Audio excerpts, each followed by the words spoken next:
Guys, this is Nikki of When in Manila. So, I'm here in Hong Kong and it's actually my first time here. So, hindi pwede na wala akong bibilin. In short, nabudol po ako. I feel like we're also very lucky because Prince Hotel here in Hong Kong is near so many shops, convenience stores. Basically, sobrang accessible siya sa lahat, which is in Harbour City. So, I went here sa Sasa, which is like their beauty and skincare department store. And itong Long Fong Mall HK, which is parang department store din. Be sharing to you kung ano yung mga nabudol sa akin. So, ano yung mga binili ko. Ready? Let's go. So, I'm showing this because it's your sign to again reward yourself. lagi na lang reward yourself. Anyway, here we go. So first is we went here in Long Fong Mall. I hope I pronounced that right. So I bought this collagen sheet mask from Essential Up. It's 88 HK dollars.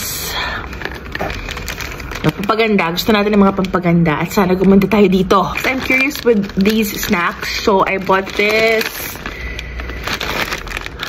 Ayan. Parang iba-ibang chichirya siya.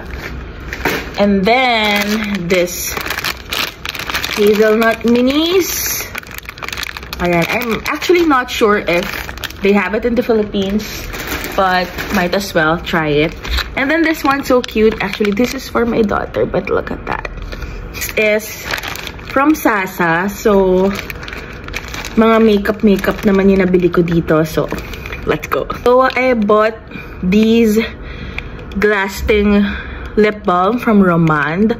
I have been looking for this also sa Manila, but nahirapan ako for some reason. So, I got two. I think if iyan mo siya, parang 300 pesos each.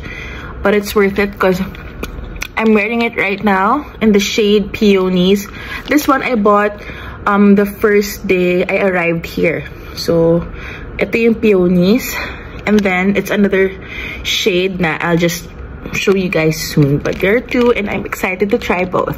Next is this Sulwhasoo Concentrated Ginseng Brightening Serum. This is for like perfect for traveling. I just really wanted to try the product.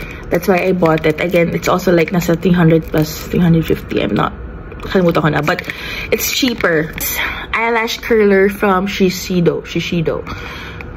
Sabaw na ako. But anyway, I got it for like, syempre nakalimutan ko agad yung mga presyo, diba? But like nasa 300 to 400 plus lang din siya. So that's it for my very short haul or budol video. And wala lang. So, this is your sign na naman to, again, reward yourself. No, gusto ko lang sabihin sa inyo na if you really want to buy something or if you really want to try something, do it. Magtrabaho na lang tayo ng bongga para bumalik yung pera. Thank you guys for watching!